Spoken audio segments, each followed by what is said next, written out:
Hello and welcome back to the Pit Wall Podcast, where this week we're going to be breaking down the Brazilian Grand Prix. And like qualifying, this podcast was quite delayed because we had a lot going on this week. Him and I haven't felt the best, but we're here, and we're here to talk about one of the craziest race weekends I have ever witnessed in my time of watching F1. I could not have predicted how any of it was going to go down. No position on the grid would I have gotten correctly. I don't think we did. I don't think any position that I could have picked would have been predicted. We might have been close in the sprint predictions. Yeah, because it was dry. The Grand Prix, no, dude. So we're not going to do a quali in 60, which thank God, because it was such a crazy quali. I don't think I could pull it off in 60 seconds. No, I don't think you could. There were like 5 red flags, maybe 4 red flags during qualifying. Let's talk about the sprint first, though, before we go in the Grand Prix, because honestly, the sprint feels like a year ago from all of this stuff. So the sprint, I would say it was kind of business as usual. Max did not win the sprint. No, he did which not. was notable. Lando and Oscar, Piastri got P1 in the qualifying, and Lando got P2. Yeah. And then they team orders him to give up the sprint win, which we'll talk about whether or not we thought they should have later based off what happened. But yeah, so they gave up the sprint win, and Lando won to get some more points on Max, which gave him 3 points over Max instead of 2. Yeah.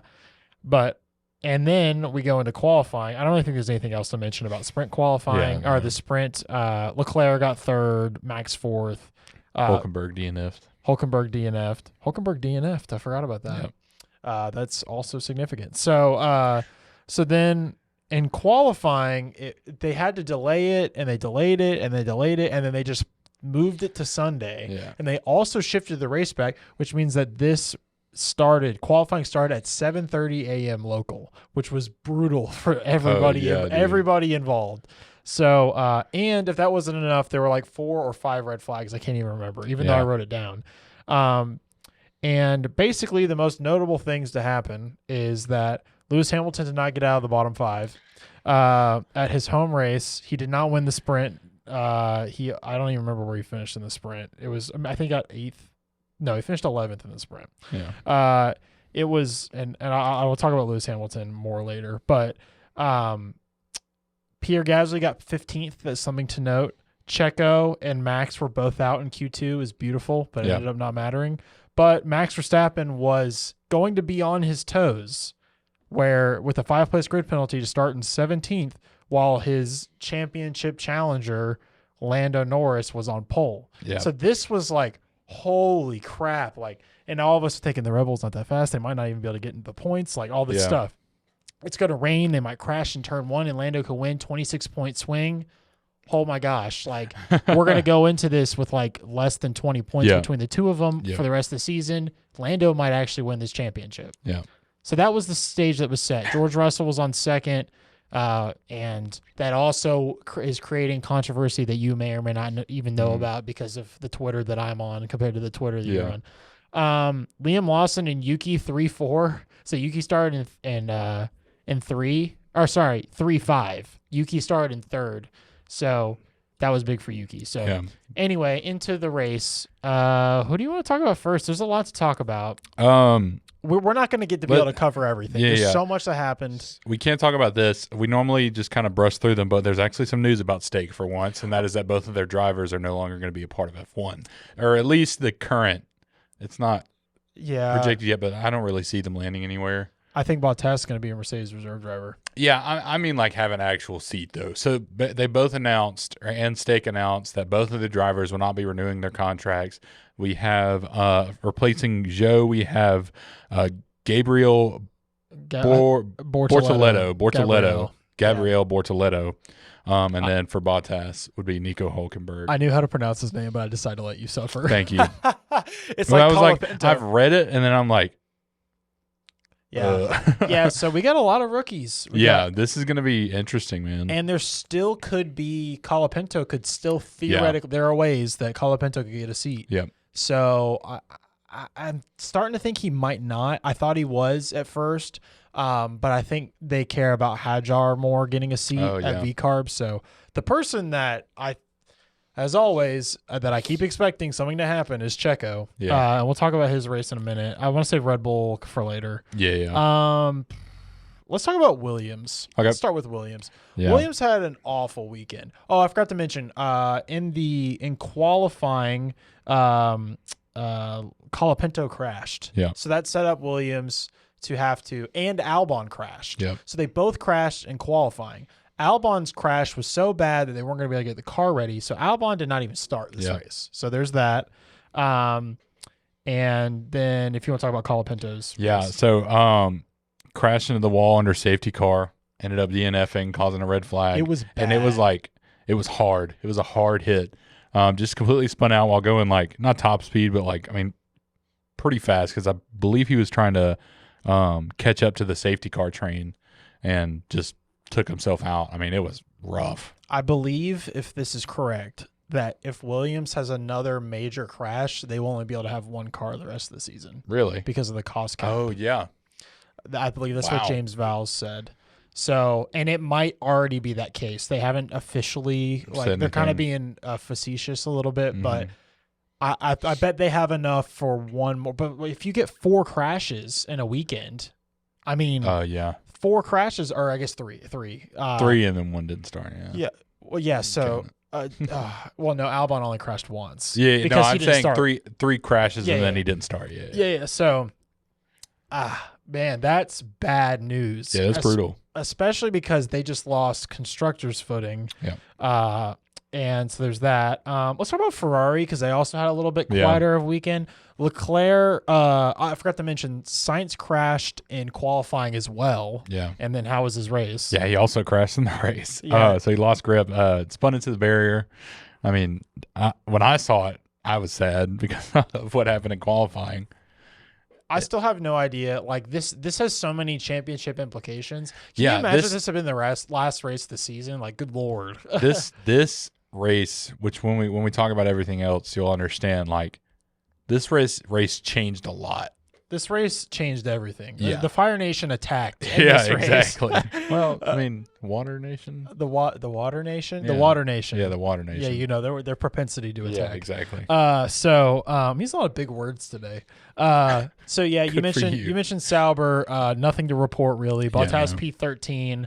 Joe P15. So, and everybody else barely finished. So, also, this is random, but there's been glitches on the F1 website. I'm just going to tell you and not cut this out. It's working now. So, okay, cool. I don't know. They keep deleting the race result and stuff. They're rigging it. No, I'm just kidding.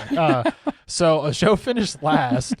And Fernando Alonso, who I also want to mention, he crashed in qualifying as well. And then he said that he was going to finish the race. He came over the radio with one of the most brutal messages ever, saying, "I'm going to finish for the mechanics because they deserve it, but my back hurts and this is just not normal." And he still beat Joe he did. by a decent margin. So, so that's pretty bad. Talk about Lance. Lance had an incredible weekend. Okay, so let me paint you a picture here. Okay, so you've just crashed into the side of a track. Okay. Yeah, he didn't even technically crash. Yeah, no, it didn't. He ran off. He ran off the track, okay? You have a straightaway shot of smooth road to get you back onto the track, or you have 100-foot clearing of gravel. Which would you rather drive through? The gravel. In an F1 car that is 0.2 inches off the ground. During the formation lap, yes, no less. During the formation lap. Which they then had to restart. Which also caused chaos. Yes, it did. And we can just go ahead and cover that too. So basically, Lando went and George went because they're starting 1-2, and everybody else started going, but then half the grid waited because they abandoned the start. Yeah. But there's a difference between abandoning and restart. There's all this terminology. So there was this big cloud after the race of is this even going to stick? Is Lando going to lose a ton of positions? Are they going to be nice? Turns out the stewards were nice. They only handed out financial penalties for the most part. But yeah, so it was a wild start to the race. And that wasn't even by the time you got to the end of the race, you were like, oh yeah, that happened 2 hours ago. Yeah. It was I don't know how long the race was, but it had to be at least 2.5 hours. Yeah. It was quite a long. It was pretty long. And speaking of someone that the stewards were not nice to was Nico Hülkenberg. Yeah. Which We saw, I believe, the first black flag I've ever seen. We've ever seen for sure. I mean, I think the last one maybe 2016, which was a little bit before I started watching. Yeah. So basically he ran off the road and then he had help getting back, but then rejoined the race. Yeah. And he tried to get away with it, and then he got the black flag. Yeah. So, which again I've never seen before, and it was kind of incredible. Yeah. So. How was his teammates race? A former pole sitter on this track, Kevin Magnussen. Oh, you mean Behrman? Oh, yeah, I know. That was a joke.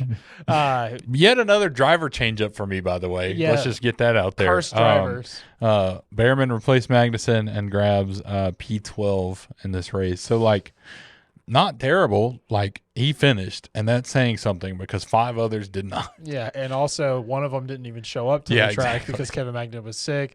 Alonso also had some weird stomach issue. There's a lot going on. This was a rough weekend for everybody. For pretty much everybody. Yeah. So let's talk about Mercedes now. Okay. So Mercedes had a bad weekend. We messed up multiple things.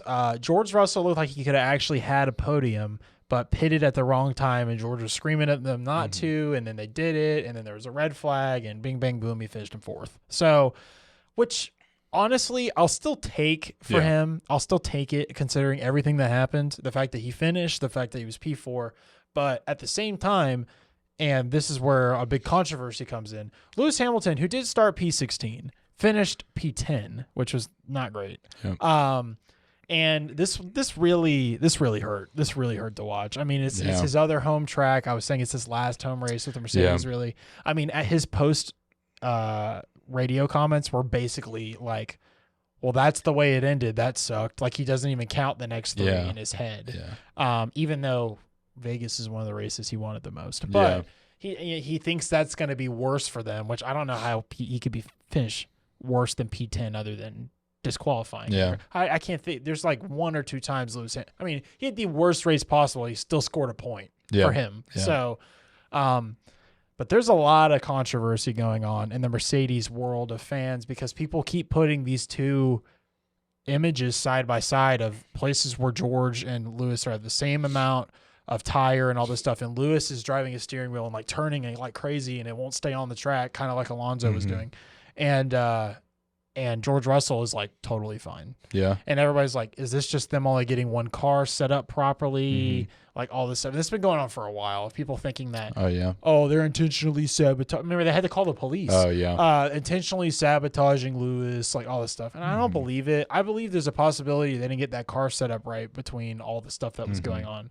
But it was awful. But at the same time, he had one of the most awesome moments ever, like right before the race, because he got to drive Senna's McLaren, and he was very emotional. He called it a real race car, and he said he wished he could drive it today. So that was rough.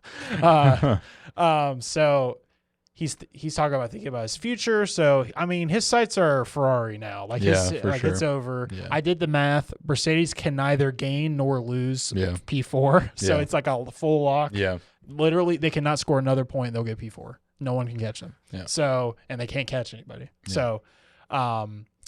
So it's kind of like, I don't know. I hope he can go into this race with a better mindset in Vegas and just be like, this is, even if I finish last, I'm just driving. It's like Ricardo in the fastest lap. Like I'm just driving it for the last time. Yeah. But also every time Mercedes isn't supposed to something good happen, he'll like all of a sudden win. So who knows? I mean, genuinely, if he thinks the car is going to be worse, maybe he'll go in with low expectations and then he'll win the race or something crazy. That would be crazy. That would be completely insane. I'm not expecting it. I'm not going to predict it. We know you're not that crazy. But I really thought that he could pull something off this track. Yeah. I mean, he was begging to go out in the wet weather. Oh, and he got screwed again by Colapinto. I just want to note he would have made it into Q3 if it wasn't for Colapinto, or Q2 if it wasn't for Colapinto crashing. So, or he went off and then crashed, something like that. So anyway, he got screwed by Colapinto again. Colapinto, I'm trying to like you, okay? I like you as a person. Lewis Hamilton's your hero. Stop screwing him up. All right. Anyway, more I could say about Mercedes, but I will say they did have a penalty during this race, which was also looming overhead, because when they came back to the grid at the beginning of the race, they filled up the tires with air, and apparently that's not allowed while they're still jacked to the car, which is just a stupid rule, by the way. I know I'm saying that as a Mercedes fan, but I'm just saying like in our real lives, do we have to take our tires off to put air in our tires? No, like it's so stupid. Yeah. So I guess they're supposed to be in the tire blanket. Maybe it's some safety thing. I'm not an engineer. I'm not an expert. Yeah. But still, like, come on. So anyway, but at the same time, it's normally grounds for disqualification. So I was like, ugh. The whole race, that made it better in some ways because I had already made my peace with, well, this is when Russell didn't get a podium. I was like, well, at least he's not going to ruin the podium. Yeah. And then they only got a fine. So I was like, they were like, this is extraordinary circumstances. Yeah. Whatever. So, anyway, I think all that's left to talk about is the kind of the meat. Oh, let's talk about V-CARB. Yeah, we got to talk about McLaren and Red Bull. Let's talk about V-CARB. Yeah, so Lawson got P9, so points finish, looking really good. He said he nearly crashed 10 times throughout the race in his post-race interview. I mean, I'm sure a lot of the drivers did, but... Yeah, they both dropped spots, but they both got points, P7, which is more that can be said about another driver in the Red Bull family in this track. Yeah. But I mean, I thought it was a pretty good weekend for them overall. Yeah, for sure. I mean, if we want to talk about it, Checo, I mean... Yeah, go ahead. I mean, he finished P11. I mean, I wasn't expecting much, but like, I mean, you've got both V-CARBs ahead of you. You've got Max. I mean... Yeah, he had Max behind him. Yeah. He had Gasly behind him. Yeah. He had Lewis behind him. He had, I'm trying to think of the people that finished. He had Joe behind him. He stayed behind him. Yeah. That's it of the people that finished. That's it of the people that finished. Yeah. So, but even still, I mean, he had fights with all these like rookie drivers the whole time. I mean, Lewis, who, again, I cannot stress this enough. You should watch the onboard and see how bad. I cannot believe he finished this race. Like, everybody's like, he's the greatest wet weather driver of all time. How is he not doing better? Like, he kept the car on the track. Yeah. Like, that was it. And he went off a couple times. But the fact that Checo couldn't get him, I was like kind of baffled. Yeah, I've been over it since the beginning of the season. But I think it's just Red Bull is so dumb to not get rid of him for this next race. And let's just go ahead and talk about Max. What he did in this race is proof that they can still win the constructors. Yeah, for sure. They're just throwing it away with Max. Like, I mean, red flags, rain, red and yellow flags, the rain. I mean, one of the best races of his career. I think the best race. I think so. Yeah. P17 to P1, an amazing. Like, within the first lap, had gained 7 positions. Yep. And then the second gained 4 more. Yeah. That's insane. He was the only driver that looked like... Or sorry, by lap 3, not lap 2. He was driving like it was dry. It was wild. Yeah, no, like... I watched this thinking like... No way, right? Like, what is happening right now? Because when I saw P17, like, I knew he would... I kind of had a feeling he would get points. Because it's crazy. Wet, it's rain. Yeah. There's going to be yellow or red flags. I knew that from the start. But P1... Also, 20 seconds ahead of P2. That's the most impressive part. Is insane. Yeah. Like, actually. Yeah, and I mean, he set like freaking 7 or 8 fastest laps. Yeah, he did.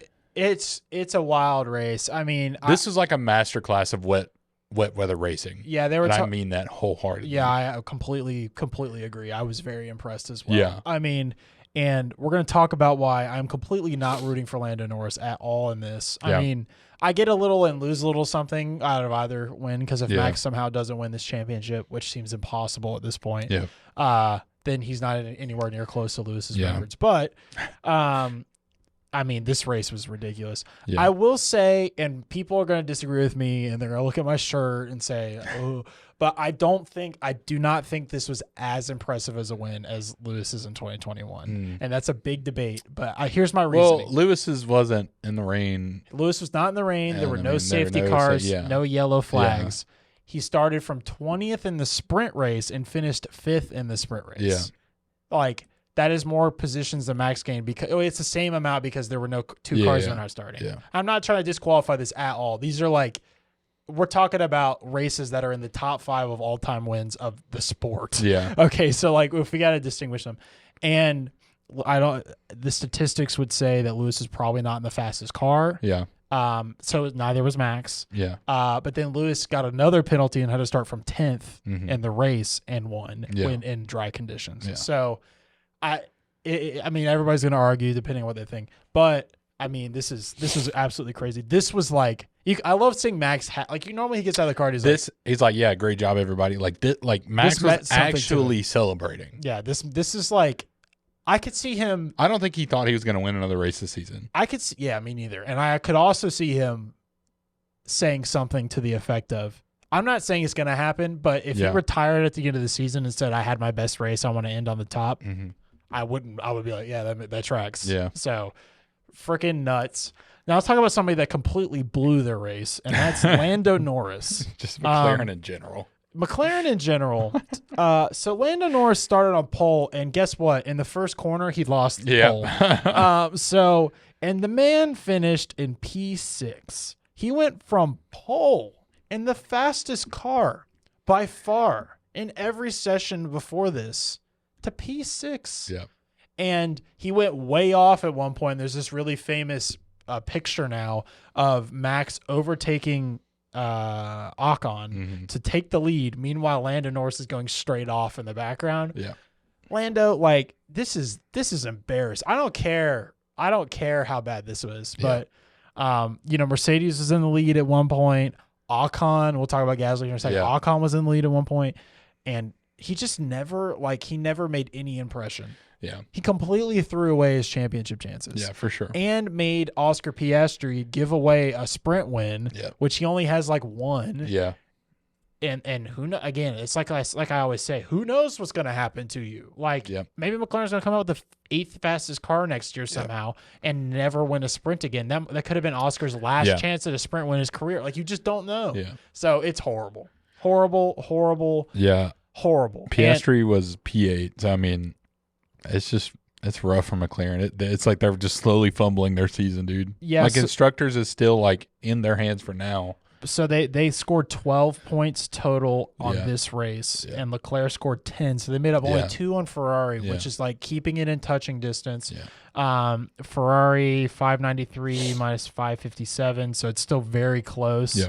So, I mean, it's really hard to say. Last week we were like Ferrari's going to win, and now it's like I don't know. Yeah. I think Ferrari's going to win Vegas. I'm just going to go ahead and say it. We're not going to do our predictions video today.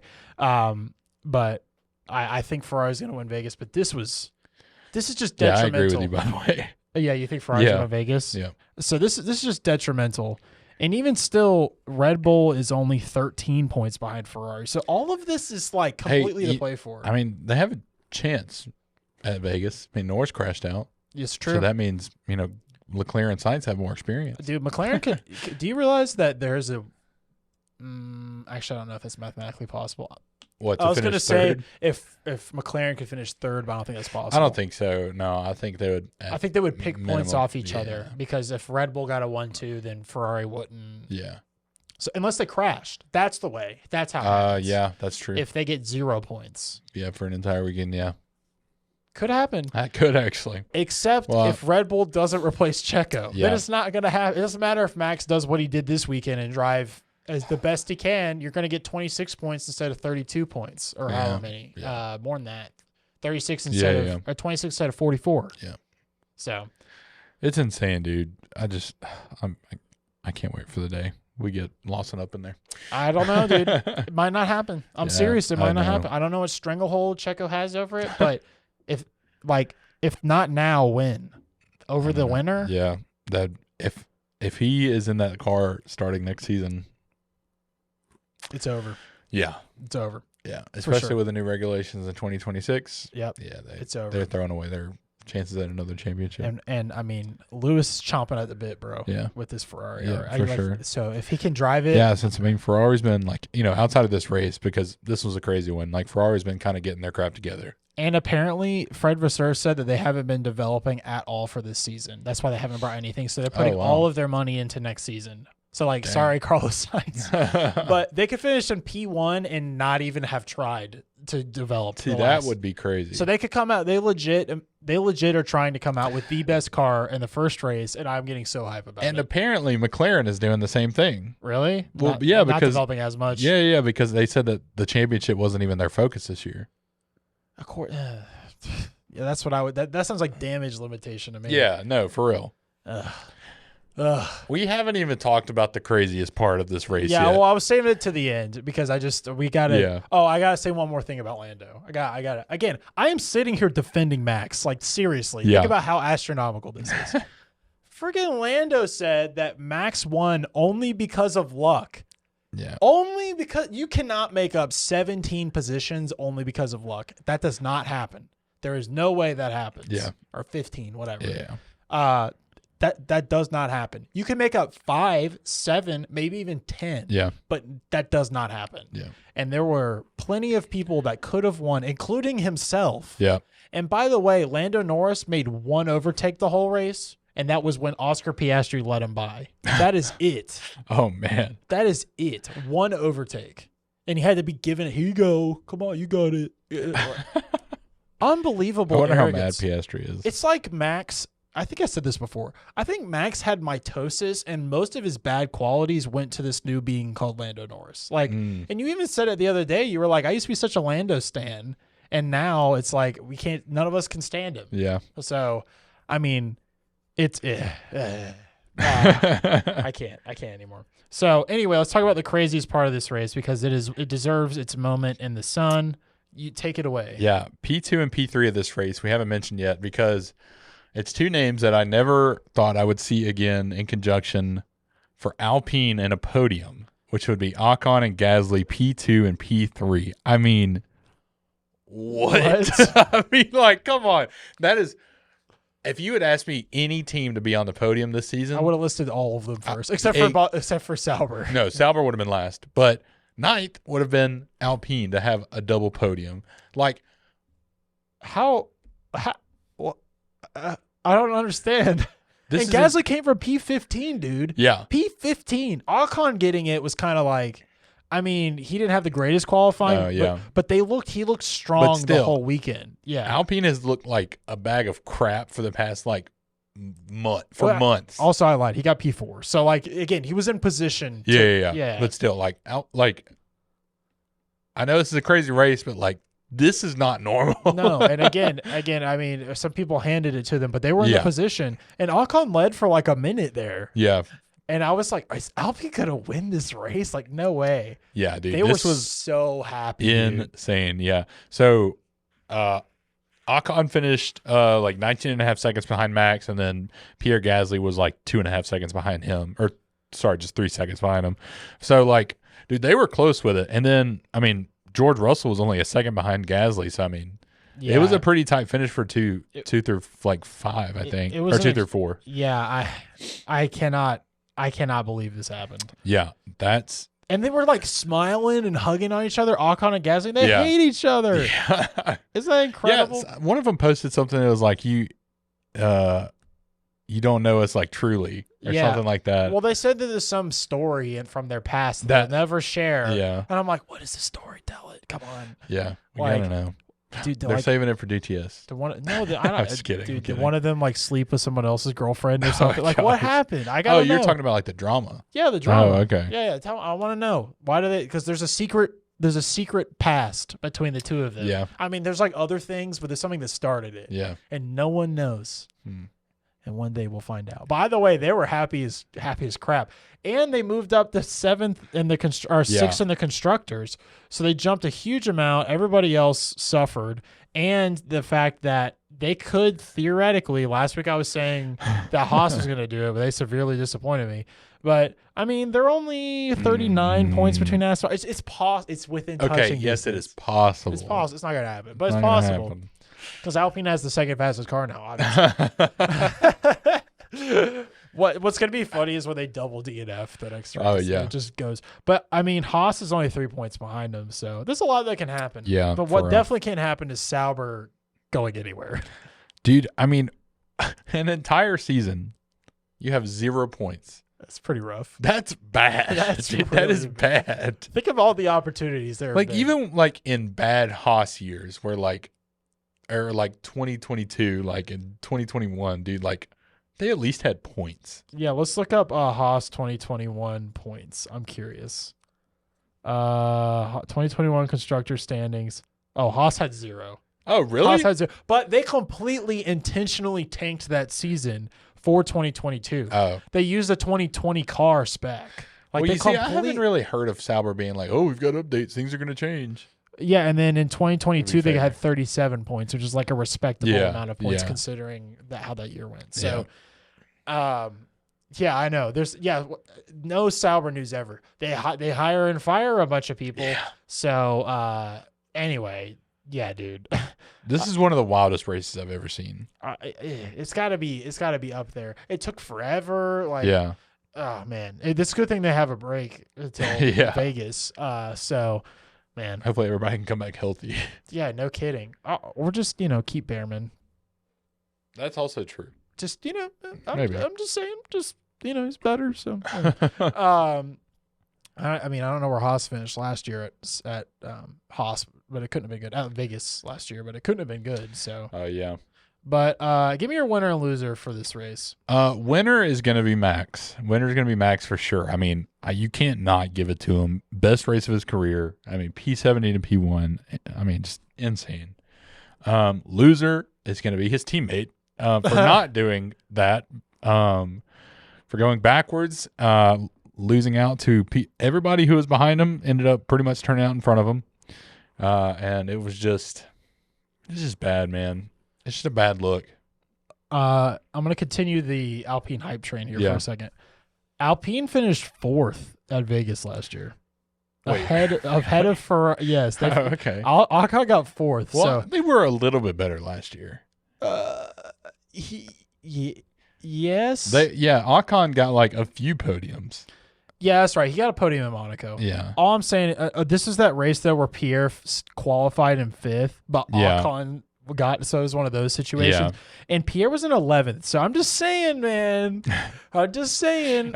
You know what's going to be funny too is they're going to go in with so much hype because here's what happens. They do well and they'll be like, next stop, top 3. And then they finish 8th the next season. Yeah. And they're like, and then they'll fire somebody. They'll fire somebody that it wasn't their fault because they don't even know what's going on. So anyway, my winner is going to go to Alpine. Because what the heck? Yeah. Also, pink car. Just saying, it was the pink weekend. So, and also BWT stands for Best Water Technology. That's their sponsor, and they had the best water technology at this race. So, loser. I'm gonna give it to Lewis Hamilton for just a really tough last race that he cares about. Yeah. I mean, I guess if he wins the race, he'll care, but and it's really just ruining my stat because now once and forever there will not be a last podium picture of Lewis Hamilton, a last win picture of him on the top step of the last race he won with Mercedes because he was on the second step. And I'm going to add one more thing, which is because Russell got disqualified in Spa, Alpine got a double podium before Mercedes did this season. And that probably hurts a little bit. Ouch. Yeah. So anyway, what a time. What a time to be alive. What a time to be alive. Alpine, France, you did it. Congratulations. Congrats. Now maybe they'll be like, you know what? Maybe we'll keep the Renault engine. Why not? So anyway. That would be insane. Dude, they just do the most random things. I mean, they'll be like, we're going to close the Renault division, but we're going to open a second Renault division and start from scratch. Okay. That's what they would do. That's exactly what they would do. And then blame it on Otmar. Yeah, it's definitely Otmar's fault. So if it was Otmar's fault, does that mean that he gets the podium or? Yeah. Okay, Otmar, congratulations on the podium. It was all because of you. All right, that's it. Highest scoring constructor of the weekend. Actually, I don't know if that's true. Anyway, that's been it. We'll talk to you later, and we'll be back for predictions and all that good stuff when Vegas is here in a couple weeks. We'll see you. Bye.